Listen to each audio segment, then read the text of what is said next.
행동을 받아들이는 것입니다. 받아들이는 것은 무엇입니까? 주도성입니다. 주도성은 무엇입니까?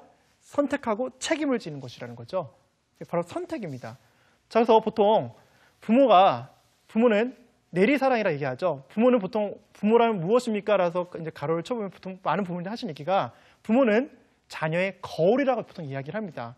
거울은 절대 말하지 않습니다. 거울은 행동으로 보여주고 있고 그 몸으로 보여준다는 것이죠. 그래서 내 자녀가 체각형인지 시각형인지 청각형인지 알고 그들만의 언어를 같이 섞어주고 같이 표현해주는 것이 바로 진정한 소통의 핵심이라고 할 수 있겠죠. 우리 친구들도 마찬가지죠. 실질적으로 내 엄마가 사용하는 언어가 시각형인지 우리 엄마가 시각형인지 청각형인지 체각형인지 언어를 통해 그리고 눈동자를 통해 파악을 하고 있다면 엄마 아빠를 좀 더 이해하는 데 좀 더 마음이 풀릴 수 있습니다. 그래서 기억하십시오. 진로를 발견하는 데 있어서 가장 중요한 것이 서로의 소통 부재로 생기는 오해입니다. 오해는 아까도 말씀드렸듯이 독초라는 거죠. 자, 그렇다면 우리 가족이 행복한 진로 발견을 하기 위해서 이 가족 소통을 원활히 하기 위해서 가장 필요한 것은 무엇일까요? 거기에 대한 팁을 드리도록 하겠습니다. 자, 먼저는 가족 달력을 만들어 볼 것을 제안을 드리겠습니다. 가족 달력이라는 것은 무엇입니까?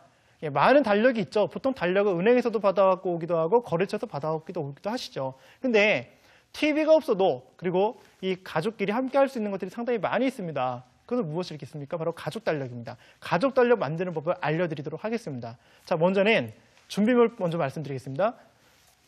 준비물엔 먼저는 스케치북이 필요합니다. 스케치북은 3개월치가 필요합니다. 그다음에 가족만의 사진이 필요합니다. 그다음에 세 번째가 종이, 풀, 가위, 색종이, 그다음에 색연필이 필요하죠. 그래서 이 6가지의 재료를 가지고 가족끼리 모입니다. 두 번째 할 건 뭐냐면 각각의 달력에 맞게끔 먼저 틀을 나누는 거죠. 위에는 그림, 아래는 달력 형태로 해가지고 월별로 다 박스 형태로 다 3개월치만 만들어 보십시오. 그 다음에 세 번째는 무엇입니까? 각자가 먼저는 2011년도에 소중한 목표 각각 3가지씩만 올해 내가 이룰 목표 3가지만 정리를 해보십시오. 그러면 엄마도 3개, 아버지도 3개, 그 다음에 아들, 딸도 3개, 3개씩 나올 겁니다. 그 다음에 그걸 가지고 쭉 나열을 해보세요.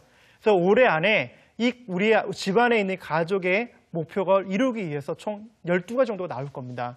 그 12가지를 이루기 위해서 내가 이번 4월 달에는 내가 무엇을 할 것인지 그것을 각 달력에다가 표시를 해두는 것입니다. 그래서 4월 달에 우리 가족의 목표 하나, 둘, 3개를 표시를 하십시오.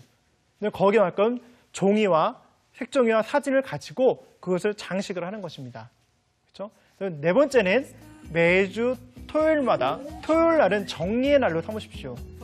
진로라는 것은 내가 한 발짝 나아가는 길입니다. 제대로 한 발짝 나아가기 위해서는 한 번쯤은 뒤를 돌아봐야 한다는 거죠.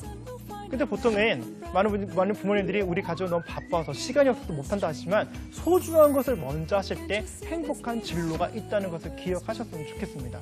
자, 행복한 진로, 그것은 많은 소통의 그 양에 따라서 사실 결정되기도 합니다. 그래서 보통 사춘기 때 아버지와 부모님과 대화의 지수가 높았던 학생들이 실제로 행복 지수가 높다는 결과가 나왔습니다.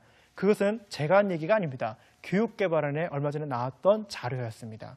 그래서 마지막 다섯 번째는 각 달 3개월치마다 이제 피드백을 하시고 그다음에 보신 다음에 우리 가족이 그것을 지켰는지 안 지켰는지를 매일같이 잠자기 전에 5분만 모여서 우리 가족이 오늘 하루 동안 이것을 제대로 지켰는지 안 지켰는지 이것을 체크를 하십시오. 그래서 지켰으면 가족 달력에다가 동그라미를 치시고 안 지켰으면 X표를 치십시오. 가족 달력 초등학교 시절 때부터 만들면 제일 좋습니다. 그래서 제일 중요한 거는 생각한 대로 말하고 행동을 지키는 것이 되게 중요합니다. 왜 그럴까요? 생각하고 말하고 행동을 하는 그 순간에는 내가 생각한 것이 행동으로 창조되었기 때문에 우리는 그 사람을 참된 삶을 살고 있다고 얘기를 합니다. 그런데 내가 말은 했지만 생각은 했지만 행동에 따라주지 않으면 아닐 비자를 써서 비참한 삶이라고 하죠. 자, 시청자 여러분, 여러분들이 여러분의 삶을 선택할 수가 있습니다. 나는 참된 삶을 살 것인지 아니면 비참한 삶을 살 것인지 이 방송을 보고 계시는 모든 분들이 선택할 수 있는 내면에 무한한 자유와 힘이 있다는 것을 믿으시고 오늘 이 시간부터 가족 달력을 만드셨으면 좋겠습니다. 그래서 이야기를 정리하겠습니다. 첫 번째, 우리 사람에게는 시각형, 그 다음에 뭐가 있다고 했죠?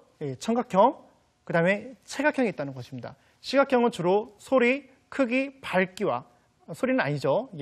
밝기와, 그 다음에 크기와 어떤 시각과 관련된 단어들을 많이 사용한다는 것이고, 그다음에 청각은 소리와 관련된 언어를 많이 사용한다는 것이죠. 그렇죠? 그 다음에 체각형은 몸으로서 느끼는 거, 마음이 무거워, 느낌이 안 좋아, 이런 단어들을 상당히 많이 사용한다는 것이죠. 그래서 사람의 유형은 이 세 가지로 나눠진다 말씀드렸습니다. 서로의 이해를 높이기 위해서 어떻게 한다 그랬죠? 가족회의를 하는데 뭘로 한다? 가족 달력이라는 툴을 반드시 만들어서 매주 토요일마다 피드백을 한다는 거 말씀을 드렸습니다. 자, 그래서 이것을 실천하는 것은 결국은 참된 삶을 사는 길이고, 그것을 생각만 하고 해야겠다라고 해놓고 실천하지 않으시면 그것은 비참한 삶이라고 말씀을 드렸죠. 이번 한 주도 비참한 삶이 아니라 참된 삶을 사시는 우리 모두가 되었으면 좋겠습니다. 감사합니다.